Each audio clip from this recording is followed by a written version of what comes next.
سلااو بەخێر بێنەوە بۆ ڤیددیۆکی تازە طبعاان ئەو ڤیددیو ویستم بەسەر دروستیکەم لەسەر ئەو مەسلەی فیسبوکی کە دنیا ڕوویدایە یەک دووشت هەبوو ویستم پێتان بڵێم لەسەر ئەوەی کە فیسبوک بۆ ئالیاتیە و بۆ ئۆشتانە پێشەوەی پێتان بڵێم فیسبوک لە ناحیەی تەکنیکیەکە کێشەکە چ بووە لە بەرچ ولیاتیە هەر حەزم کرد لە بواری لە باری ئابووری بۆتان باسکەم فیسبوک طبعاان دوو ڕۆژ پێش ئێستا من چێکم کرد بۆ هەندێک زانیار وشتی ئەوتم زام سەری فیسبوک چەندە و نرخی ساهمەکانی چەندە نرخی پشکەکانی طبعاان پشکەکانی لە $303 و دابەزیەوە بۆ $326 ینی تقریبا $16 دابەزیە لەگەڵ ئەو کێشانێک کە دنیا شەو ڕوویدایە و زای دەنیش تقریبا 4.89 لە هەر پشکەکی 4.89 لە سەدا نرخی خۆی لە دەستدا پشکەکانی فیسبوک طبعاان فیسبوک پێشەوەی ئەو بەسمە ڕوودا نرخی نزیکەی $967 ملیار بوو ئێستا نرخی بۆتە تقریبا 909 ملیارێک 910 ملیارێک طبعاان ئەو ویلێکی دیە هەر لەبەر ئەو کارە ساتی کە دنیا ڕوویدا نرخی زۆربەی کۆمپانیا ئەلکترۆنیەکانی جیهان بە ئەمەزۆن و مایکرۆسۆفت و ئەپڵ و گوگل و ئەلفابێت هەمویان پشکیان دابەزی لەبەر ئەوەی تەسیرەکە ئەوەندە زۆر بووە لەبەر فیسبوک نزیکەی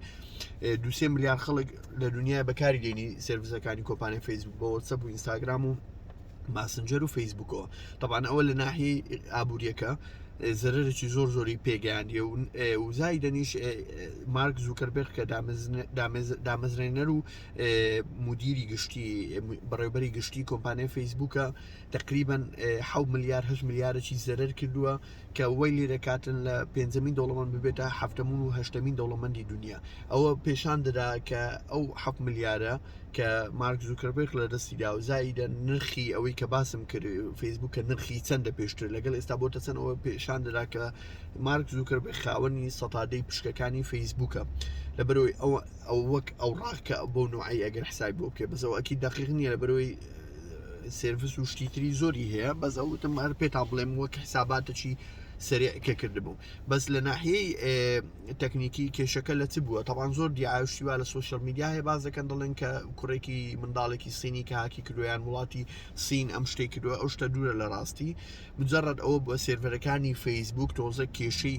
دیNSیانە بۆ دیNSیە دۆمین نیم سیستەم ئێستا بۆتان باز دەکەم بە طریقەیەکی ئاسانتر بۆی تێبگەن دیNSیە تۆ بۆ نمونە هەرچی وێبسایتێک لە دنیاە کە دەینووسی بۆ نمونە لە facebook.com instagram.com هەرچی وێبسایتێک مەسەن گوگل مایکرۆسۆفت.com ئەو ناوە کە دانراوە هەم وەک مارکتینگ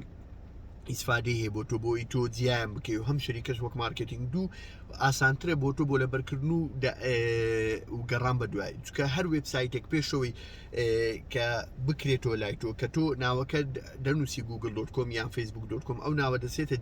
DNS ئەوە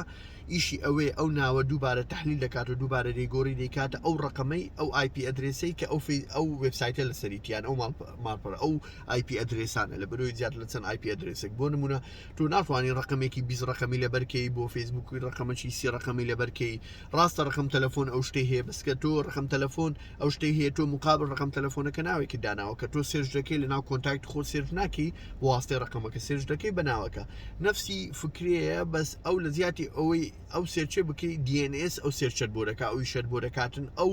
ناوەی تۆ ئۆتۆماتیکێن دەگۆڕی بۆ ئەو ڕقەمە ئەو IP ئەدرێسە کە فیسبوک دەکاتەوە کە فیسبوک دەکاتەوە ئینجا دوێنێ ئەو مشکلە لە IP لەو DNS هەبوو DNSەکەیان خەلە لە چتێدا بوو ئیتر هەر DNS کە خەلەی ترابی لە ناحی ئەوە هەر بۆی دووبارە ئیشی پێ بکەیتەوە زیاتر لە 6 ساعتێک چەند ساعتێکی دوێ بۆی دووبارە بێشی بکەیتەوە بۆی ئەوەی لێ کرد ئەو کارە ساتە زۆر تەسیری زیاتر بی زۆر زیاتر بی لەسەر فیسبوک و مجرد ئەوەیە کە تۆ کە ئۆتۆماتیکیان دوێنێکی ئیشی نەدەکرد کە